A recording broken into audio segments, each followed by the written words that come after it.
Hey e-commerce operators, welcome back to the 2x e-commerce. This episode should have dropped on Tuesday the 17th of December, but was delayed because I wanted it to be a solo show, but I fell ill and couldn't record it on schedule.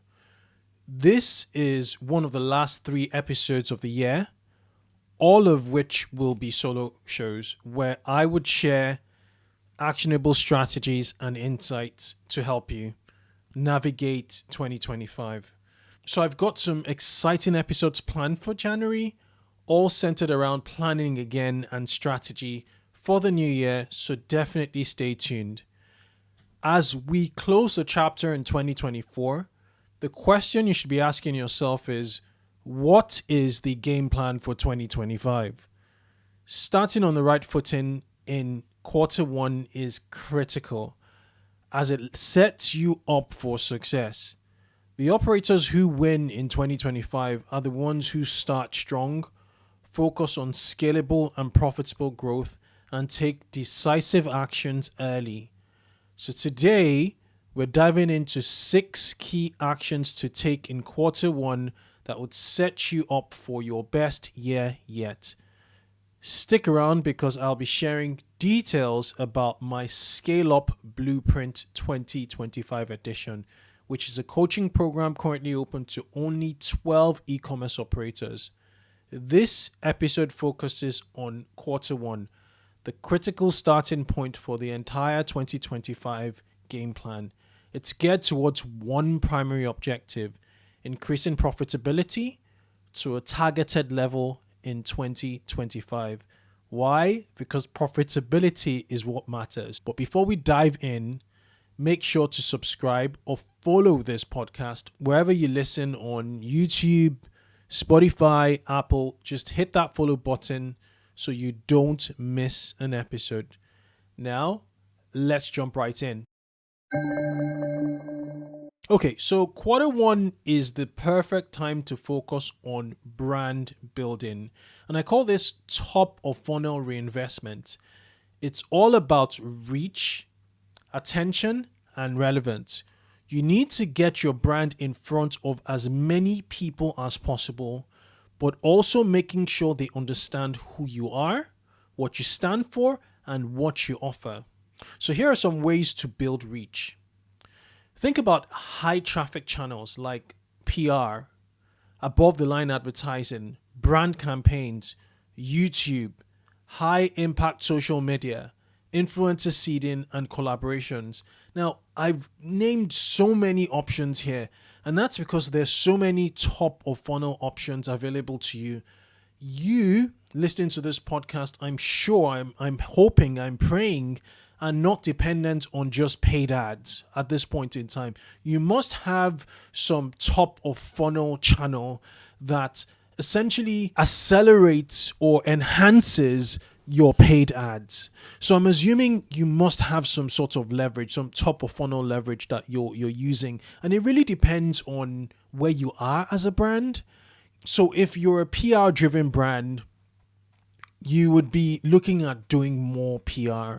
If you are more above the line and you have a brand strategist, you'd be looking at more brand campaigns. If you're into content, you'd be looking at creating more content. The idea here is to double down, if not triple down, or even 10x all that you're doing from a high traffic channel perspective. That's from a top of funnel perspective. You want to get people to learn about your brand, your mission, and your products wherever you're getting the traffic from. But it's a time to really double down on traffic. But here's the thing, it doesn't stop at building reach. You need to integrate performance into brand building efforts. What do I mean by that? You're converting attention into traffic. Where should this traffic go? Let me give you an example. Say you are really crushing it on Instagram. You have a fantastic Instagram profile, or you're working with a range of influencers on Instagram and they're driving a lot of traffic to your Instagram profile. Then you want to guide some of that into your Instagram DM. So you can collect zero-party data like emails and mobile. Now, if you're on TikTok, you might want to work with creators who drive traffic to your TikTok shop.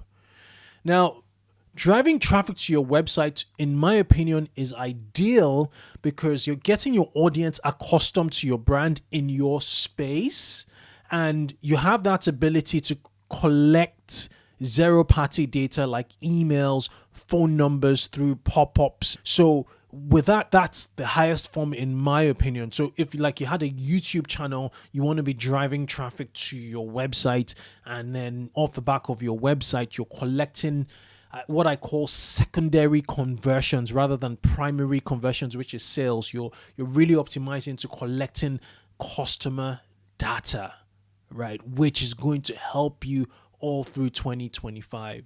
So Q1 lays that foundation for driving traffic. It's cheaper than any other quarter to get traffic.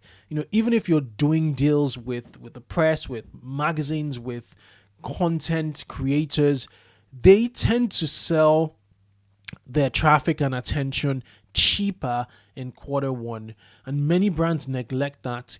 And with that neglect, gives you that perfect opportunity and competitive edge. The second thing I want to talk about for quarter one is really looking at your gross margins, because gross margins are the backbone of profitability. For the best in class e-commerce brands, getting margins at 70% or above is great. But I can assure you, I've seen so many P&Ls. I've operated businesses myself. Not every business is even near that level. Many businesses are around 55, maybe 60. But the key in quarter one is to see, how can I improve where I am? Let me break it down. Gross margin is the difference between your revenue and your cost of goods, right? Expressed as a percentage of revenue. So you have those two variables, revenue, cost of goods. At the start of the year, you can't really influence revenue, but you can influence your cost of goods. So imagine you're at 50%, right? Shaving off an extra 5% in cost can get it over to 55% gross margin, which means you have 5% that you could use to make a key hire, buy more inventory, or invest in your marketing. Now, how do you get that 5%? You need to work with your finance team to identify opportunities. But the real key thing here is focusing on your cost of goods. This is where the most improvements will happen, which is really down to negotiating with your suppliers using last year's volume as a leverage. And if your suppliers are not budging, you probably want to find other suppliers and use those supplier quotes as further leverage. Now, the third point I want to make, or third action for you in quarter one, is optimizing cash flow. Cash flow is a lifeblood of any business. A negative cash conversion cycle where you're selling inventory before you actually pay for it should be your ultimate goal. And to achieve this, even though it sounds impossible or near impossible, is renegotiating supplier payment terms like your net on delivery. So the other thing I've done in the past is use supplier invoice financing solutions to buy more time. But what you have to keep in mind is that it comes with a margin hit of up to 5% or even more, because many of the supplier financing firms will charge you 1% or more, up to 2% per month. For every month they cover that invoice, they add 1 or 2% to the cost of goods, which means, again, what? You're going to be you're going to be increasing your cost of goods. But sometimes you need it, but you have to be very cautious, because if you're over leveraged, some of these lines of credit can be withdrawn. So use forecasting tools to really balance inventory levels and avoid overstock and stock outs. Cash flow gives you the flexibility to invest in growth, so please make it a priority. The fourth action you need to do in Q1 is you need to rethink your pricing strategy. Believe it or not, inflation hasn't gone away. You're likely paying more for raw materials, cost of goods, and logistics. So it's time to rethink your pricing strategy to protect your margins. Here's the thing, you don't always have to absorb this cost. Adjusting your prices to reflect inflation is a necessary step to retain your profitability. So what I would suggest is benchmark your pricing against competitors to ensure your pricing is competitive but also profitable. Experiment with bundling products or dynamic pricing to improve margins on slow-moving SKUs. And then margin retention is key. Don't let rising costs eat away into your profits. The fifth action I want you to do in Q1 is build the team you need for 2025. No matter what your growth or profitability targets are, you need the right people to help you get there. Building a strong team is essential. Think about these questions. Do you have competent leaders in place? Are your goals aligned with your team's capacity? I love the entrepreneurial operating system. It's called the EOS framework, which is a great way to structure your team. It focuses on the visionary integrator dynamic, ensuring everyone's roles are clear and aligned with your business goals. If you're new to the EOS, check out the book Traction for an excellent overview. Let me share an example. The nutrition brand BPN scaled from $5.5 million in 2019 to $22 million in 2020 profitably. That's a 400% increase. And what founder Max Chewing credits much of this growth to was building the right team that plugged into much upgraded systems. Remember, people scale businesses. Simple. Now, the last point I want to make is expanding into new channels. Now, this is a bonus point and may or may not apply to you. Expanding into new channels like TikTok Shop can accelerate your growth, but it's not for everyone. It depends on your current resources and situation. TikTok Shop is a fast growing channel with enormous potential for certain brands, but it requires dedicated personnel, inventory, capital for testing and scaling. And if you're ready, TikTok Shop could be a game changer. But if your current focus needs to be elsewhere, that's okay too. Grow at your own pace. So just to wrap up, I've given you 6 focus actions to make Q1 your most productive quarter yet. These are practical, actionable steps to set the foundation for a record-breaking 2025.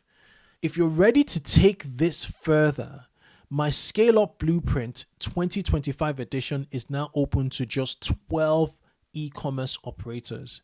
This exclusive coaching program is designed to help you refine your strategies, align your team, and hit profitability targets in 2025. I've linked to the application form in the show notes of this episode. Just click it to apply. Let's make 2025 your best year yet. So thank you for tuning in. And if you found this episode valuable, subscribe and share it with your network. Remember, the foundation you build in Q1 sets the tone for the entire year. Let's commit to taking bold, strategic actions together. Until next time, folks, stay focused, take action, and let's make 2025 extraordinary.